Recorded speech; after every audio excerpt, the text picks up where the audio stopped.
CM Jagan నిర్ణయాలతో మంత్రులకు shock తప్పడం లేదు. మంత్రులను వారి నియోజకవర్గాల నుంచి తప్పిస్తున్నారు జగన్. ఇప్పటి వరకు ఉషశ్రీ చరణ్, అమర్నాథ్, ఆదిమూలపు సురేష్లకు స్థానచలనం కలిగించారు. ఉషశ్రీ చరణ్ ను కళ్యాణదుర్గం నుంచి పెనుగొండకు మార్చారు. అమర్నాథ్, ఆదిమూలపు సురేష్లకు ఇంకా టికెట్లు ఖరారు చేయలేదు. ఇద్దరిని ఎక్కడ అడ్జస్ట్ చేస్తారోనని వాళ్ల అనుచరులు ఉత్కంఠగా ఎదురుచూస్తున్నారు. జగన్ ఇంకా ఎందరు మంత్రులకు షాక్ ఇస్తారోనని వైసీపీలో చర్చ జరుగుతోంది.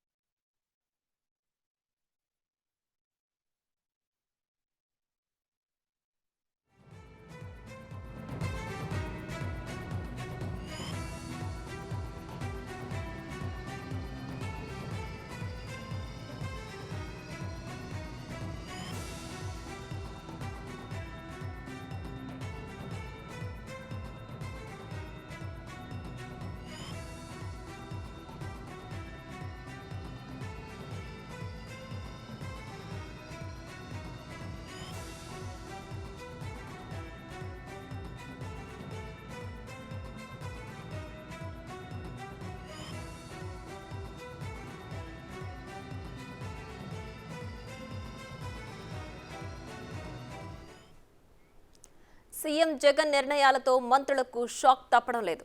మంత్రులను వారి నియోజకవర్గాల నుంచి తప్పిస్తున్నారు జగన్.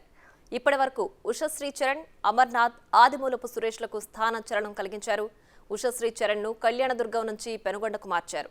అమర్నాథ్, ఆదిమూలపు సురేష్లకు ఇంకా టికెట్లు ఖరారు చేయలేదు. ఇద్దరిని ఎక్కడ అడ్జస్ట్ చేస్తారోనని వాళ్ల అనుచరులు ఉత్కంఠగా ఎదురుచూస్తున్నారు. జగన్ ఇంకా ఎందరూ మంత్రులకు షాక్ ఇస్తారోనని వైసీపీలో చర్చ జరుగుతోంది.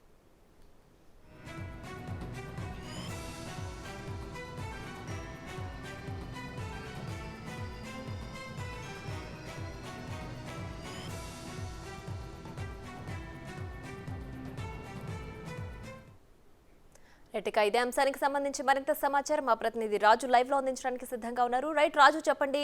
అయితే ఏపీలో వైసీపీలో మంత్రులకు స్థానచలనం ఏపీ రాజకీయాల్లో ఎలాంటి మార్పు తీసుకురాబోతోంది? పూర్తి డీటెయిల్స్ ఏంటి?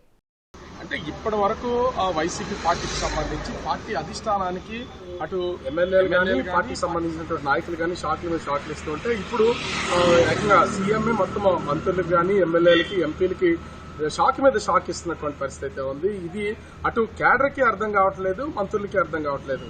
అటు ఆదిమూలపు సురేష్ గానీ, అదేవిధంగా ఉషశ్రీ చరణ్ గానీ, ముఖ్యంగా అత్యంత సన్నిహితంగా ఉన్నటువంటి గుడివాడ అమర్నాథ్ గాని, ఇలా ముగ్గురు మంత్రులకు ఇప్పుడు అది సీట్లు కోల్పోవడం. ఉషశ్రీ చరణ్ అయితే సీటు కేటాయింపు జరిగింది కానీ ఆదిమూలపు సురేష్ గాని, అదేవిధంగా అమర్నాథ్ కి వీళ్ళిద్దరికి సీట్లు అనేది ఇంకా కేటాయింపు జరగకపోవడం ఒక ఆందోళనకర వాతావరణం అయితే కనిపిస్తుంది. ఎందుకంటే పార్టీ క్యాడరు, ఆ పార్టీకి సంబంధించినటువంటి నాయకులు వాళ్ళకి ముఖ్యమైనటువంటి నాయకులు ఎక్కడ అకామిడేట్ చేస్తారో అని ఎదురు చూస్తున్నటువంటి పరిస్థితి ఉంది.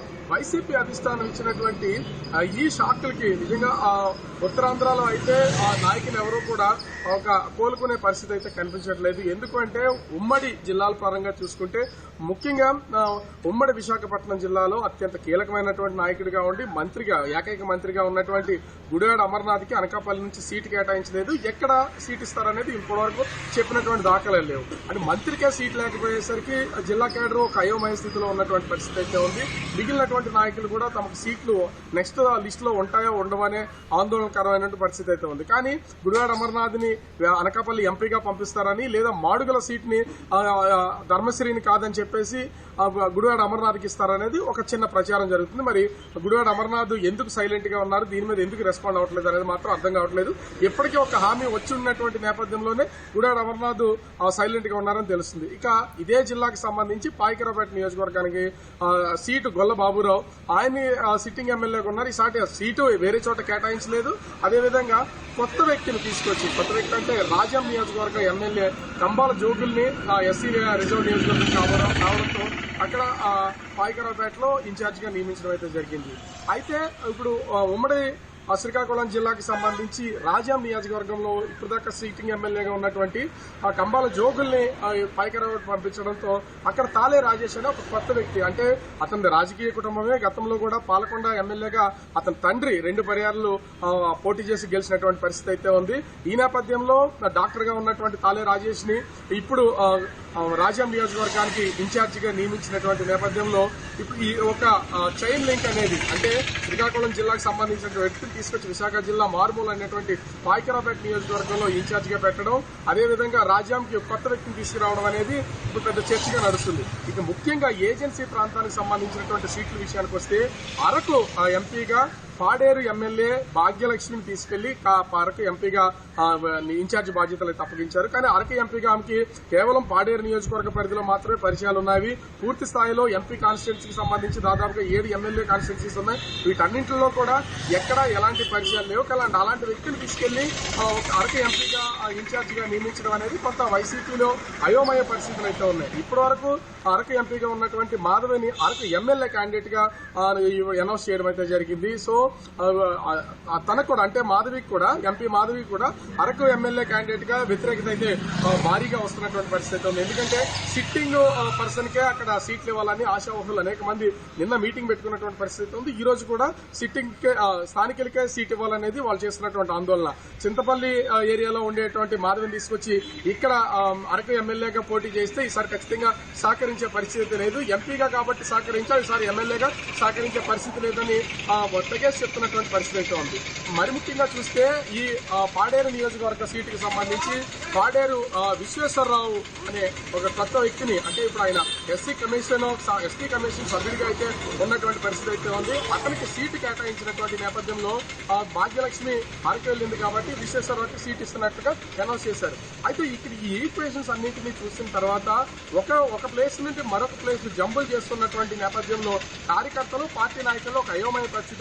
ఇప్పటి వరకు ఒక బలమైనటువంటి క్యాడర్ ని ఏర్పాటు చేసుకున్నటువంటి మేము కొత్త వ్యక్తులకి ఏ విధంగా సహకరిస్తామనేది చెప్తున్నటువంటి పరిస్థితి ఉంది.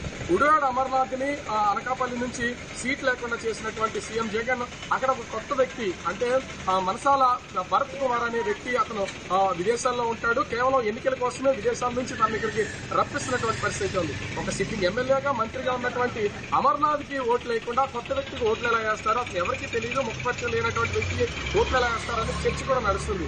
ఓవరాల్ గా చూస్తే ఎమ్మెల్యేలకు, ఎంపీలకు, అదేవిధంగా మంత్రులకు కూడా షాకుల మీద షాకులు వైసీపీ ఇస్తున్నటువంటి నేపథ్యంలో మరి కార్యకర్తల దగ్గర ఈ ప్రజాప్రతినిధులు ఎలాంటి నిర్ణయాలు తీసుకుని ముందడుగేస్తారనేది మాత్రం వేచి చూడాల్సిన పరిస్థితి అయితే కనిపిస్తుంది.